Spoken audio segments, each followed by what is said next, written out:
چاکسازیên hikûmeta herêmê kêmkirina wezaratan jî girt. Bi gotina berpirsên hikûmetê, çendîn rêveberatî û hop lê wezaretên wan hatine kêmkirin. Wezîrê Veguhestin û Gihandina Hikûmeta Herêmê jî ragihand li wezareta wan 320 rêveberatî û beş û nivîsînge hatine hilweşandin û dibêje bê wan beşan û wezareta wan bi rêve diçe û tu arîşa wan nîne. Wezareta Rojinbîrî jî amajebûyê dike ku ji destpêka derçûna biryarê ve ew babendî biryarê û rastbardinê hikûmetê bûne û direya li jineyekê ve destkirine bi kêmkirina hejmara rêveberatiyan.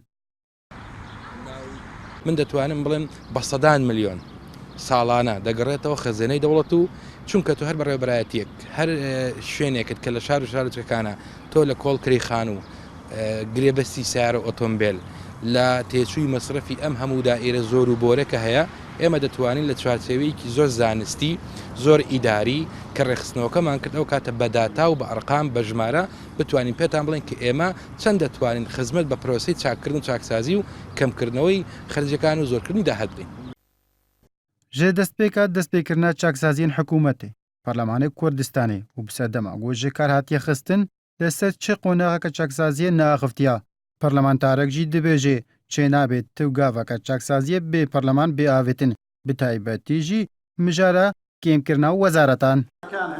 بەداخەوە لە هەنگاونان بۆ چاکسازی زۆر درەنگ کەوتون ئەم هەنگاوانەی ئێستاش بە بڕوای ئێمە جدی نین چونکە هیچ هەنگاوێکی چاکسازی بەبێ پەرلەمانی کوردستان ناکرێ کە باز لە بچووکردنەوەی حکوومەت یان کەمکردنەوەی وەزارەتەکان دەکەن ئەمە پێویستی بە گۆڕینی یاسایە بە هەموارکردنی یاسایە.